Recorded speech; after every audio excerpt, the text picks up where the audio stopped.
치매 전문 유튜브 채널 똑똑. 안녕하세요. 치매 전문 유튜브 채널 똑똑의 주치 정락 정혜진입니다. 오늘은 많은 분들이 질문하시는 것 중에 요양원에 언제 입소를 하느냐, 어떨 때 요양원 입소를 결정을 하게 되느냐, 이런 질문을 되게 많이 받아요. 그래서 오늘은 저희 이제 유튜브 채널 팀의 기획자이신 간호사 미나리 이민아 선생님이랑 같이 좀 내용을 준비를 해봤는데요. 보통 이제 요양원을 가셔야 될지 말아야 될지 이 고민하는 과정에 아마 상담도 되게 많이 받으셨을 것 같아요. 이게 요양원에 가야 될 상황이냐, 아니면 집에 계셔도 되는 상황이냐. 그래서 이런 것들에 대해서 오늘 좀 몇 가지 예를 들어서 설명을 좀 해드리도록 하겠습니다.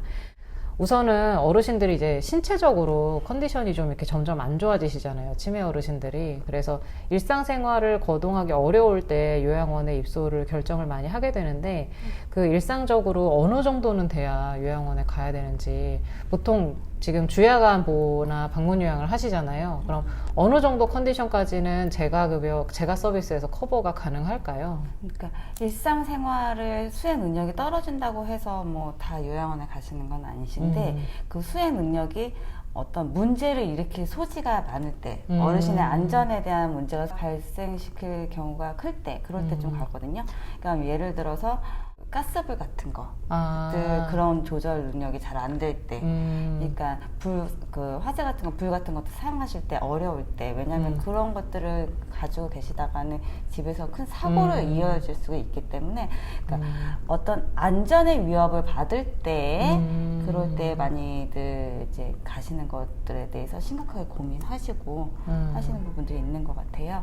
이게 말씀하신 것처럼 어르신의 신체적인 컨디션에 대해서 언제쯤 요양원에 가야 되냐 많이 물어보시긴 하는데, 사실은 신체적인 컨디션은 그냥 침대에서 하루 종일 지내시는 분들도 재가 서비스로 그냥 유지하시는 분들도 있기는 해요.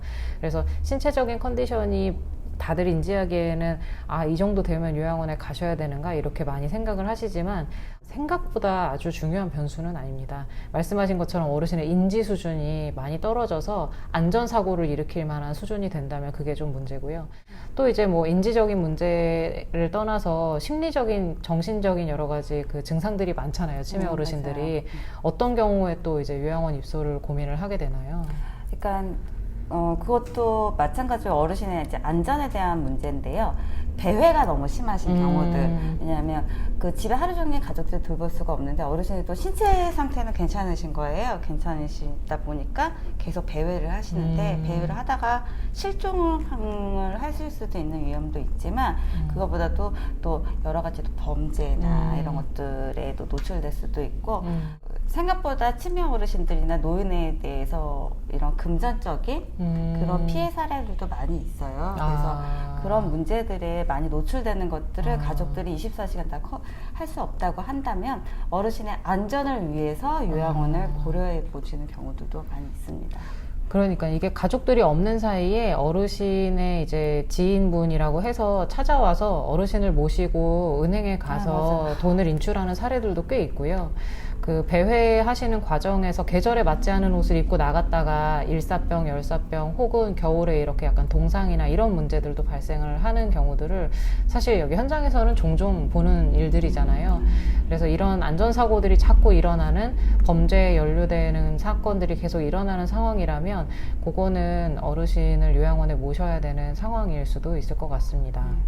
그리고 또 이제 타인에게 어르신이 해를 가하는 경우도 있거든요. 폭력적인 행동이거나 뭐 아파트 내에서 계속 문제를 일으킨다거나 쓰레기를 투척한다거나 이런 문제들, 그리고 그렇게 다른 타인에 대해서 많은 해를 가할 때도 사실은 그것도 다 가족들이 맞아요. 감당할 수가 없죠. 그래서 그런 경우 어르신의 안전에 문제가 있을 경우 어르신이 타인을 해야 할 가능성이 높은 경우, 그럴 때는 가족분들이 아주 심각하게 요양원에 입소를 고민을 하시는 것 같아요. 이게 뭐 아파트에 사시는 경우에 어르신이 이제 신체적으로 특히나 기능이 괜찮으신 경우 외부 활동을 계속 하려고 하시기 때문에 그 바깥에서 관계적으로 갈등을 일으키는 분들이 꽤 있습니다. 그래서 이런 경우 무엇보다도 진료를 받고 거기서 이제 처방을 적절하게 받고 이런 이상 행동들을 좀 조절을 할 수 있으면 제일 좋은데, 대부분 이런 문제를 일으키고 계시는 경우에 진료실까지 오는 과정도 굉장히 어렵고 그 과정에서 또 갈등도 많이 생기기 때문에 이런 경우들은 가족들이 함께 상의를 해서 또 결정을 하셔야 되는 상황이 아닌가. 그래서 어르신 자체적으로 신체적으로 일상생활 수행 능력이 매우 떨어질 때 수발이 안 되는 그런 상황, 혹은 본인의 안전 혹은 타인의 안전에 위협을 가하거나 느끼게 될 수 있는 이런 상황들에 입소를 결정하게 된다, 이런 얘기였고요. 또 이제 사실 어르신 자체 컨디션보다는 돌보는 주변 가족들이나 이런 돌봄 종사자들, 이런 상황들도 고민이 되잖아요. 그리고 이제 워낙 그 오랜 시간 동안 치매를 앓거나 혹은 이런 정신 증상이나 이상 행동들 같은 경우로 서로 상처받고 갈등이 많아진 경우에 이게 본의 아니게 서로 이렇게 방치하게 되거나 뭐 신경 쓰지 않거나 혹은 막 서로 이렇게 공격적인 행동을 하면서 뭐 의도치 않은 학대를 하게 되거나 이런 경우들도 꽤 있잖아요. 그래서 그런 경우도 마찬가지로 요양원 입소를 결정해야 되는 중요한 시기인 것 같아요. 가족들이 경제적인 활동을 하시다 보니까 아침에 출근하시고 이제 어르신들이 하루 종일 집에 계시잖아요. 그러면 크게 활동이 없으시고 계속 주무시거든요. 그리고 저녁에 그 가족들이 이제 퇴근을 하시면 그때 어르신들은 그때부터 또 일상생활이 시작이 되시는 거예요. 그래서 이제 밤 낮이 바뀐 경우 이럴 때는 이제 가족분들이 또 굉장히 힘들어 하시는 부분인 거고요. 그렇다고 또 퇴근해갖고 왔는데 어르신을 또 안 볼 수가 없잖아요. 근데 그렇게 보다 보면 어느 순간에는 어르신이 안 주무시니까 또 그러다 보면 약을 쓰게 되고 그러면 어르신은 하루 종일 주무시게 계시는 거거든요. 그러니까 그렇게 어르신들 좀 규칙적인 생활이 원활하게 이루어지지 않을 때도 가족분들이 좀 고민을 하시는 것 같고요. 그리고 가장 많이 결정하시게 되는 게 어르신을 모시는 거에 따라서 가족들의 불화가 생겼을 때. 맞습니다. 그때가 가장 크게 고민하시고 가장 힘들어하시고 마음 아파하시는 것 같아요. 어느 분들이나 요양원에 입소하는 거를 쉽게 결정하셨던 분들은 아무도 없을 것 같고요. 이제 모시는 것만으로도 그 이유가 가족들 간에 크게 분란을 일으키고 뭐 사실 그런 가정들도 많이 있잖아요. 선생님 많이 보시잖아요. 뭐 그것도 이래서 이혼 얘기도 막 나오고 맞습니다. 그런 경우는 인연을 끊고 그런 경우에는 가족들이 이제 너무 인상 쓰고 힘들어하는 얼굴을 매일 보느니 차라리 주기적으로 해서 좀 어르신하고 가족들이 좀 편안한 심리 상태로 만날 수 있는 것도 하나의 방법이 되지 않을까라고 생각을 하고요. 그런 이유에서들도 마음 아프지만 힘들게 요양원 입소를 결정하시는 분들도 많이 계시는 것 같아요.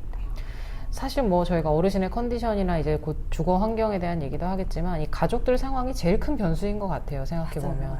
그래서 형제들끼리 어르신을 돌보는 당사자인 형제와 돌보지 않는 형제 간의 갈등이나 공감하지 못하는 데에서 오는 여러 가지 문제들, 이런 것들이 생기기도 하고, 그것이 이제 가족 전체의 싸움으로 번지기도 하고, 뭐 아주 다양합니다. 뭐 계속 얘기를 나눴지만 어르신들이 요양원을 언제쯤 보내야 될지, 지금 요양원에 가셔야 될지 말아야 될지, 이거를 결정하는 변수에 어르신 자체의 컨디션뿐만 아니라 주변 상황의 변수가 굉장히 크게 작동을 합니다. 그래서 이런 것들을 결정할 때 몇 가지만 보고 할 수 있는 게 아니라 좀 종합적으로 판단을 해야 된다는 거, 이렇게 생각을 하시면 되고요. 오늘 이렇게 같이 얘기를 해주셔서 감사합니다. 감사합니다. 지금까지 치매 전문 유튜브 채널 똑똑의 주치의 정답 정혜진이었습니다. 감사합니다.